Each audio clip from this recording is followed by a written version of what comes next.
खात्यामार्फत आमच्या नागरिकांना, कणकवलीतल्या नागरिकांना काही सुविधा पुरवण्याच्या दृष्टिकोनातून काही प्रकल्पांचं उद्घाटन, म्हणजे आता तो सरकता जिन्याचा असो, आता VIP लाऊंजचा विषय असो, 100 प्रश्नांमधले 2 प्रश्न सोडवले आहेत, 98 अजून राहिलेले आहेत.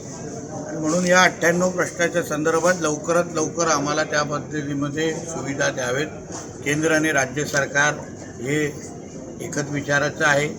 संबंधित खात्याचे मंत्री अतिशय सक्षम आहेत. आमचे वैष्णवजी खासदार स्वतः राणेसाहेब आहेत, आम्ही लोकप्रतिनिधी आहोत. आणि म्हणून आमची एवढीच अपेक्षा आहे की रेल्वे हे आमच्या दृष्टिकोनातून अत्यंत महत्त्वाचं आहे, साधन आहे मुंबईच्या दिशेने जाणारं. आणि म्हणूनच या सगळ्याकडे जेव्हा नागरिक इथे आमच्या कणकवली स्टेशनमध्ये उभे राहतात तेव्हा त्यांना सुविधा भेटली पाहिजे. वर्षानुवर्ष असलेला एक जो कळीचा मुद्दा आहे की प्लॅटफॉर्मवर उभं राहिल्यानंतर जो वरती छप्पर लागला पाहिजे, तो छप्पर लवकरात लवकर लावावा ही आमची मागणी आहे.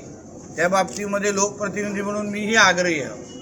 आता पावसाळ्यात येण्यानंतर एवढं चांगलं खरं म्हटलं तर ह्याचं सगळं श्रेय आपण आदरणीय रवी चव्हाण साहेबांना दिलं पाहिजे. कारण का उतरल्यावर जे काही विमानतळासारखा जो फील येतो त्याचं सगळं श्रेय आदरणीय रवी चव्हाण साहेबांनी जेव्हा ते मंत्री होते तेव्हा हे सगळे रेल्वे स्टेशन त्यांनी सुधार करून घेतले. पण उर्वरित काम आता थोडं सेंट्रल रेल्वेने थोडं मनावर घ्यावं अशी माझी साधारण अपेक्षा आहे. कारण का आता नाही तर नागरिकांना वाटेल की नुसतं जो काही सरकता जिना नीट केला जातो आहे, AC लाऊंज नीट केली जाते, बाकी सगळ्या प्रश्नांकडे रेल्वे लक्ष देईल अशी माझी अपेक्षा आहे. आणि त्याचा पाठपुरावा मीही करेन. नंतर तक्रार करण्यासाठी मी दिल्लीला जाऊ शकतो. साहेब, एक सिंधुदुर्गसाठी एक आनंदाची बातमी आहे. कोल्हापूर ते वैभववाडी असा एक 108 किलोमीटरचा DPR तयार झाला. सन्मान्य राणे साहेबांनी ही फार महत्त्वाची आणि जुनी मागणी आहे.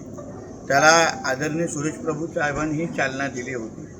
आता आमच्या फडणवीस साहेब जे राज्याचे मुख्यमंत्री आहेत त्यांना या प्रकल्पाचं खऱ्या अर्थाने महत्त्व कळलेलं आहे की ह्या पश्चिम महाराष्ट्राला जेव्हा आपण कोकणाशी जोडू तेव्हा इकडला शेतीचा व्यवहार, दोन्ही बाजारपेठ एकत्र येतील, मोठ्या प्रमाणामध्ये रोजगार निर्माण होईल.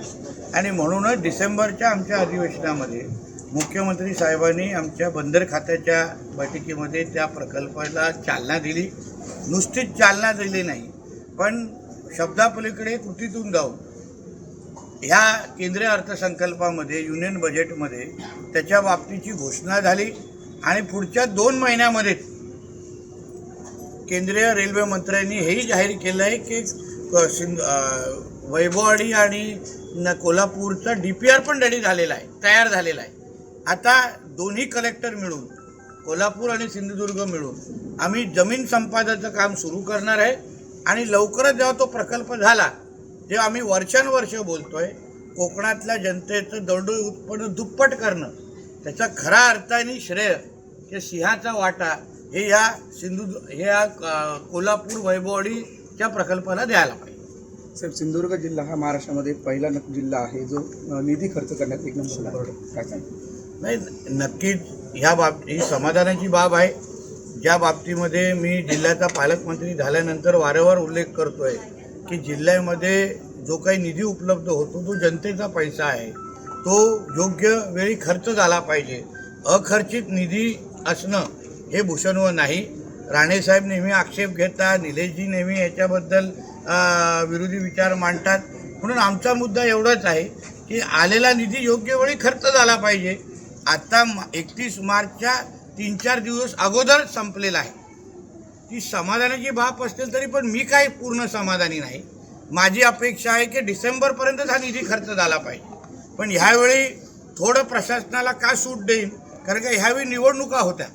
डिसेंबर ते एप्रिलपर्यंत, मार्चपर्यंत निवडणुकाच होत्या. म्हणजे नोव्हेंबर टू मार्चपर्यंत निवडणुका होता, आचारसंहिता होती. म्हणून आम्ही काही योग्य वेळी खर्च करू शकलो नाही. आता येणाऱ्या वर्षामध्ये निवडणुका नाही आहेत, म्हणून एप्रिलपासून त्याचं आम्ही नियोजन सुरू करणार. आणि डिसेंबरमध्ये पर्यंत जे काय आम्हाला 307 कोटी मिळालेले आहेत ते पूर्ण खर्च करून आम्ही परत एकदा आदरणीय देवेंद्र फडणवीस साहेबांकडे जाऊ. जे अर्थ खाते पण त्यांच्याकडेच आहे.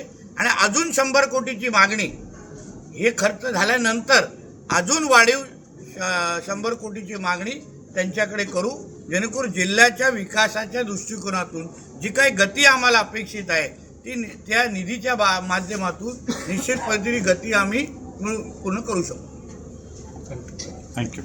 ताज्या अपडेट्स आणि ताज्या बातम्यांसाठी आजच सबस्क्राईब करा आपला सिंधुदुर्ग डिजिटल न्यूज चॅनेल.